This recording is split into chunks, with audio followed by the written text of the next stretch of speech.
Now, as far as I know, portfolio which we portfolio as well where says what comes back to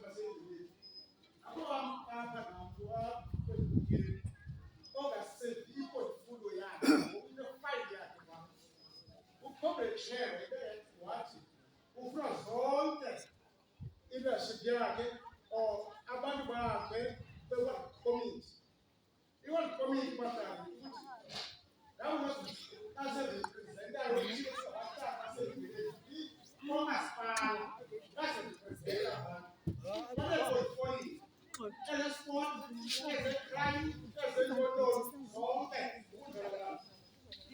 chair so remember there, that's our goal so that season people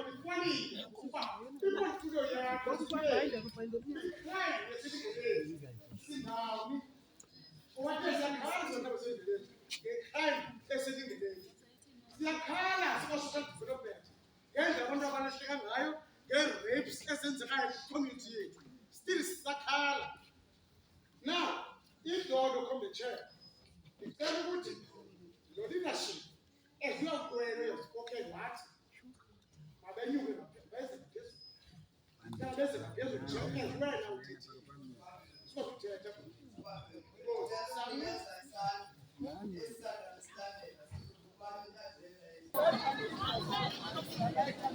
emva kwami ngabahlali baseMamasbury and ke ngoku sizama ulungisa i-issue ye-immigration. So uba ngoku asiyilungisi thina singabahlali balapha khona into ezawulunga because ngoku basuka kwezi ndawo babalekele apho. So yeah, sizama ulungisa.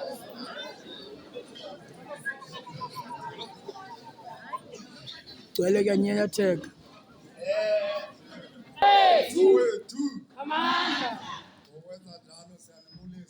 Onovutelaza lo okokuqala madubulele umbona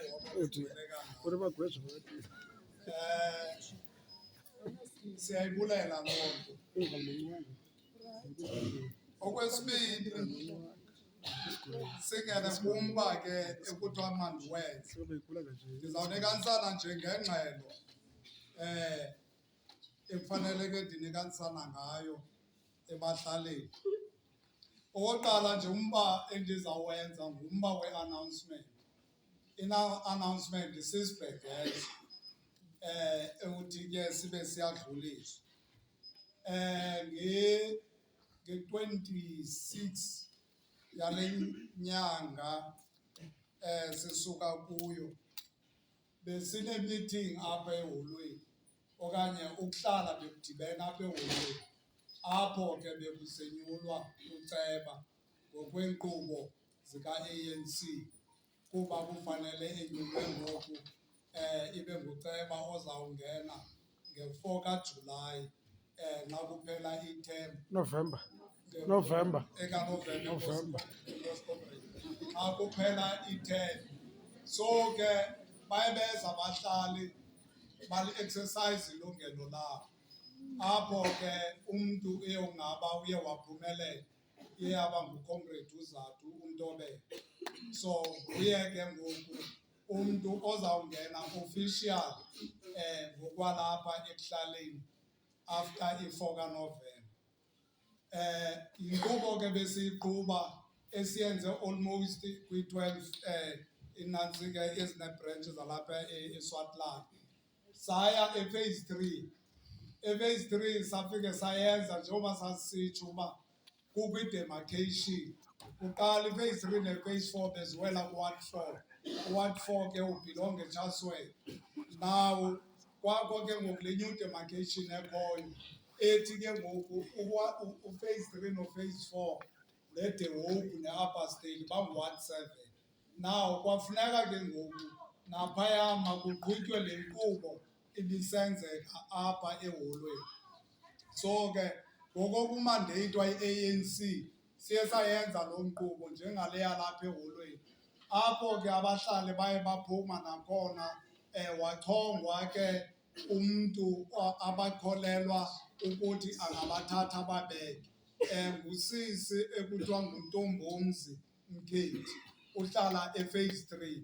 So ngabo ke abantu esijonge kubo ke ngoku ukusuka kwi-4 kaNovemba nokunyanzeleka kusetyenzwe nzima ukuze siyofika kulaa 4 kaNovemba, then sikwazi uachieva le goal sirhalela uyachieva singabantu baselingeleni. Sidlule siye kumba wezindlu. Xa sasilapho abahlali